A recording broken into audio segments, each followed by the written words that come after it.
रोजच्या आहारात वापरला जाणारा महत्त्वाचा घटक म्हणजे लसूण. पण हा लसूण नक्की व्हेजिटेबल आहे की स्पाइसेस आहे याचं उत्तर मिळवण्यासाठी आपल्याला कोर्टात जावं लागलं. ॲग्रिकल्चर कमिटी बोर्ड 1972 असं मान्य झालं की लसूण हा एक मसाल्याचा पदार्थ आहे. याचे कारण 3. पहिलं कारण, लसूणाचा वापर हा ऐच्छिक आहे. दुसरं कारण, लसूण याचा वापर अत्यंत कमी प्रमाणात होतो. आणि तिसरं म्हणजे की लसूण याची स्वतंत्र अशी कोणतीही डिश बनत नाही. त्यामुळे लसणाला स्पाइसेसचा दर्जा दिला गेला आणि मार्केटमध्ये लसूण हा स्पाइसेसच्या अंतर्गत विकला जाऊ लागला.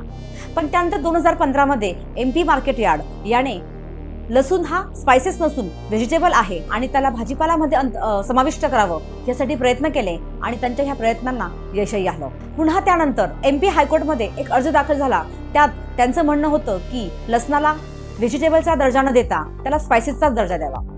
पुन्हा यासाठी रिव्ह्यू पिटिशन दाखल झाली आणि सरतेशेवटी ऑगस्ट 2024 मध्ये असा निर्णय मान्य झाला की लसूण हा भाजीपाला आहे, कारण इतर भाज्यांप्रमाणे तोही नाशवंत आहे. फक्त ह्या स्टेटमेंटच्या आधारे लसणाला भाजीपाल्यामध्ये समाविष्ट केलं गेलं. शेवटी मार्केटमधले होलसेलर्स आणि ट्रेडर्स आता लसणाला स्पाइसेस मार्केटमध्ये आणि भाजीपाला मार्केटमध्ये सर्रासपणे विकू शकतात, याला मान्यता मिळाली. तुम्हाला काय वाटतं, लसूण हा भाजीपाला आहे की स्पाइसेस आहे? मला कमेंट बॉक्समध्ये कळवा.